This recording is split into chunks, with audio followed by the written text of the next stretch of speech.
انسانی اخلاق و کردار کا تعین انسان کے گفتار و معاملات سے ہوتا ہے۔ جو انسان ہمیشہ سچ بولتا ہے وہ فاتح اور کامیاب رہتا ہے۔ وقتی مشکلات کے باوجود صدق و سچائی انسان کو نجات و عافیت کی منزل پہ لے جاتی ہے۔ جھوٹا آدمی وقتی طور پر کچھ فوائد حاصل کر بھی لے تو اس کا جھوٹ اسے ہلاکت کے گڑھے میں لے ڈوبتا ہے۔ آن حضور صلی اللہ علیہ وسلم کا ارشاد ہے، صدق نجات کا ذریعہ اور جھوٹ باعث ہلاکت ہے۔ آج عجیب افراتفری کا عالم ہے۔ ہر شخص جھوٹ کا عادی اور سچائی سے عاری ہے۔ جس معاشرے میں جھوٹ کا چلن عام ہو جائے اور سچائی دم توڑ جائے، اس میں جرائم کی کثرت لازمی امر ہے۔ باہمی احترام اور محبت جھوٹ کی آگ میں خاکستر ہو جاتے ہیں۔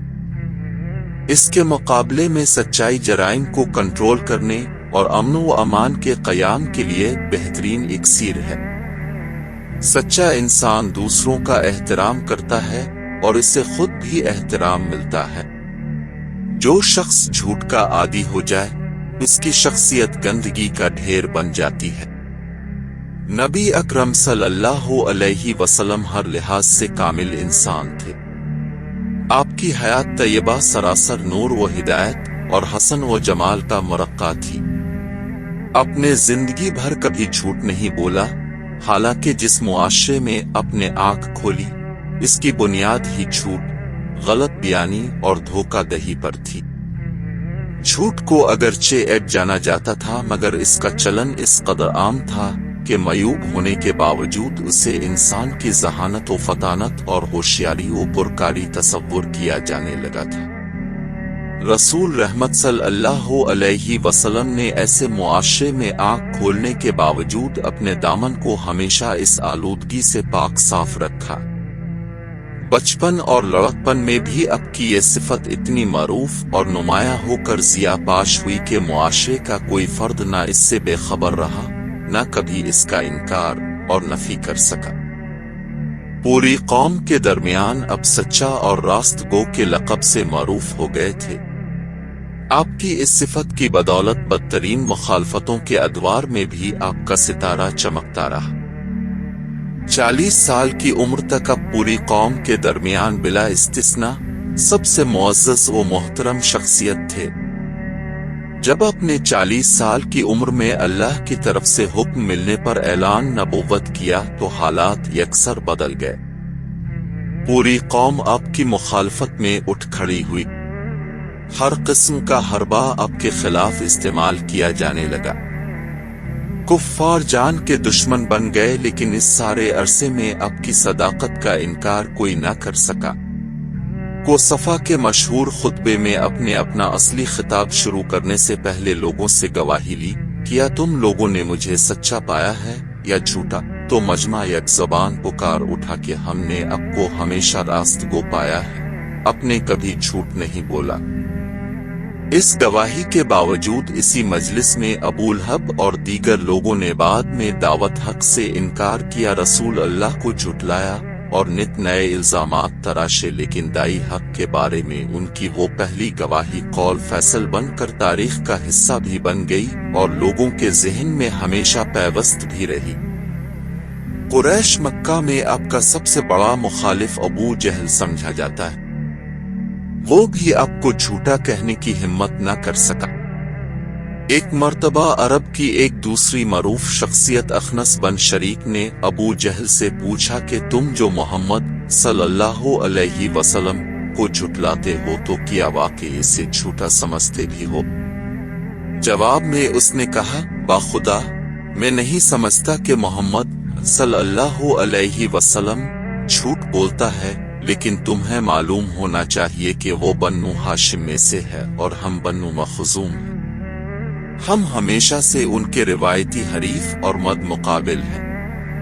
مہمان نوازی سے لے کر جنگ آرائی اور شعر و خطابت تک ہر میدان میں ہم نے ان کا مقابلہ کیا ہے۔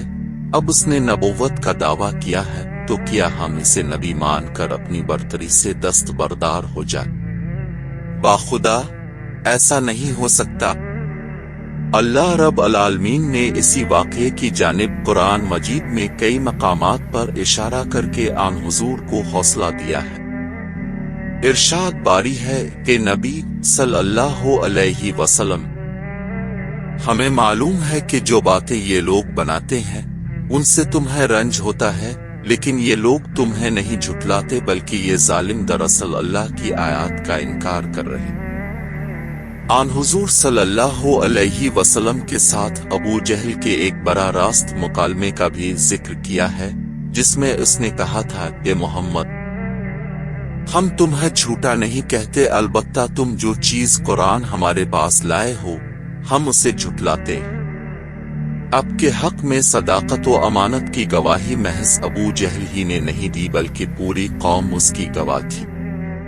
اب کے بدترین دشمنوں میں جن لوگوں کے نام آتے ہیں ان میں عتبہ بن ربیعہ اور نصر بن حارث، دو معروف، زیرک اور بااثر سردار تھے۔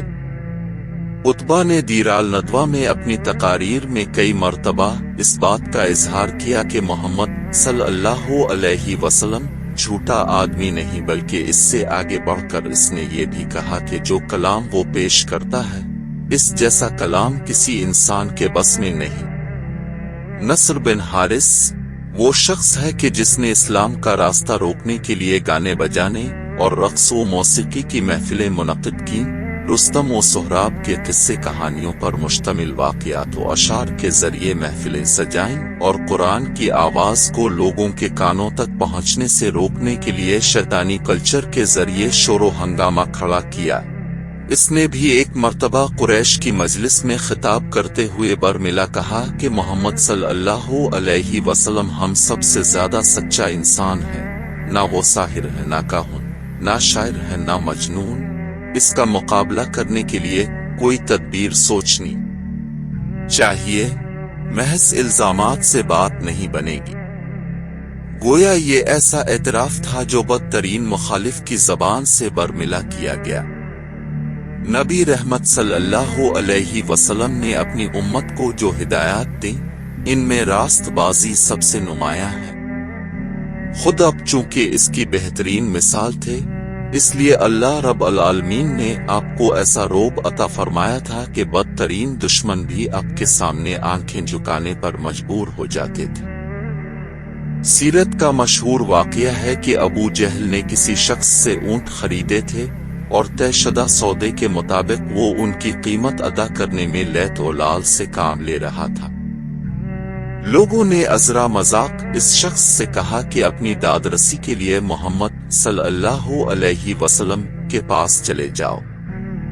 کفار کا خیال یہ تھا کہ ابو جہل صلی اللہ علیہ وسلم کو خوب جلی کٹی سنائے گا، لیکن چشم فلک نے یہ منظر بھی دیکھا کہ جب آن حضور اس اجنبی کو ساتھ لے کر رئیس قریش کے پاس پہنچے اور فرمایا کہ اس کی رقم اسے ادا کر دو، تو ابو جہل نے بلا حیل و حجت اس کی پوری رقم ادا کر دی۔ سنت رسول کے مطابق ہمیشہ سچ بولنے والے بندوں کو بھی اللہ کی طرف سے ایک خاص برہان حاصل ہو جاتی ہے جو بدترین مخالفین پر بھی ان کا رعب اور دھاک قائم کر دیتی ہے۔ صدق و سچائی ایک اعلیٰ صفت ہے۔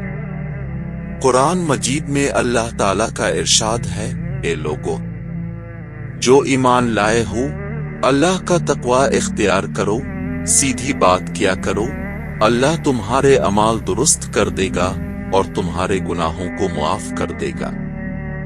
جو شخص اللہ اور اس کے رسول کی اطاعت کرے بس وہی عظیم کامیابی کا مستحق ہے۔ ایک دوسرے مقام پر تمام اہل ایمان کو تقوی کی تلقین فرماتے ہوئے حکم دیا گیا، اے ایمان والو اللہ سے ڈرتے رہو اور سچے لوگوں کے ساتھی بن جاؤ۔ ہم اس نبی صلی اللہ علیہ وسلم کی امت ہیں جس نے سچائی کی تعلیم دی اور سچا بن کر ہر دوست اور دشمن سے اپنا سکہ منوایا۔ کسی کلمہ گو کے لیے جھوٹ بولنا ہرگز جائز نہیں۔ سچ بولنا اور اس پر قائم رہنا شیوا ایمانی بھی ہے اور سچے رسول کا سچا پیروکار ہونے کا ثبوت بھی۔ آئیے ہم عہد کریں کہ ہمیشہ سچ بولیں گے۔ اس سے قبل ہم سے جو کوتاہیاں ہوئیں آئیے ہم سب اس پر اللہ سے توبہ کریں، خود سچ پر قائم رہنے کے ساتھ ساتھ اپنے تمام اہل و عیال و وابستگان کو بھی اس کی تعلیم دینا، اس کی برکات سے آگاہ کرنا اور جھوٹ کی تباہ کاریوں سے متعارف کرا کے اس سے اجتناب پر آمادہ و کاربند کرنا ہمارا فرض ہے۔ انشاءاللہ ہمیں اس کے نتیجے میں خیر اور بھلائی ملے گی اور اللہ ہمیں ہر نقصان سے پناہ دے گا۔